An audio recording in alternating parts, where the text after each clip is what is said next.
Inay, anong nangyayari? Bakit? Bigla na lang tayo mag-aayos ng gamit. May mukha ka pang umuwi. Sinong sinuntok mo? Tingnan mo. Ang tagapagmana yon ng pamilya Lu. Ang pinuno ng ilalim ng lungsod ng Jiangcheng. Kung hindi tayo mag-aayos ng gamit ngayon, at magmadaling tumakas, maghihintay lang tayo, napatayin nila tayo dito. Inay, isang asong kalye lang yan. Kung sinuntok, sinuntok. Shinmu, talagang hindi ko alam kung saan mo nakuha ang lakas ng loob para manghamon sa binata ng pamilya Lu. Gusto mo bang masaksihan ng ate ko na masira ang buhay? Yung tao, sinuntok ko. Ano man ang kahinatnan, ako lang ang mananagot. Ikaw ang nagsabi niyan. Pumirma ka dito, tapos, umalis ka na. Diborsyo. Ano, ikaw mismo ang nagsabi kanina.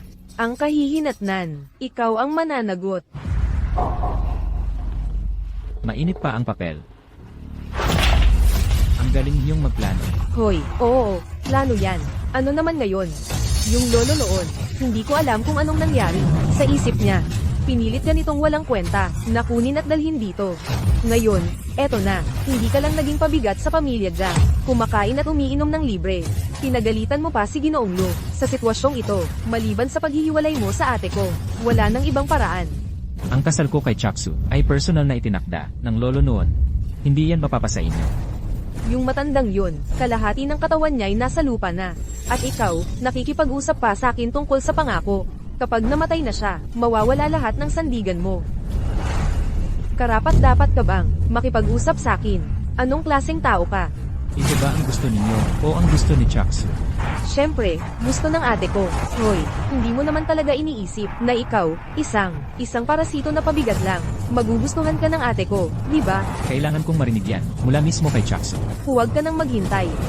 Ang ate ko, nasa itaas ngayon, kasama ang binata ng pamilya Shen.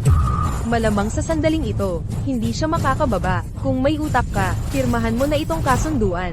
Anong sinasabi mo? Tama. Iyon ang ibig kong sabihin. Maaari ko bang malaman kung bakit?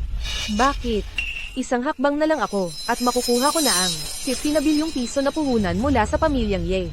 Sa kritikal na sandaling ito, sinapak mo ang binatang Lu na may koneksyon sa pamilyang Ye. May mukha ka pa bang magtanong kung bakit? Sa paningin mo ba, ang 50 bilyong puhunan ay mas mahalaga pa kaysa sa 3 taon nating relasyon? Relasyon. Maaari ba akong umangat dahil sa relasyon? Maaari ba akong tumayo sa tuktok ng mundo dahil sa relasyon? Shinmu, 3 taon na, hindi mo pa rin ba ako kilala?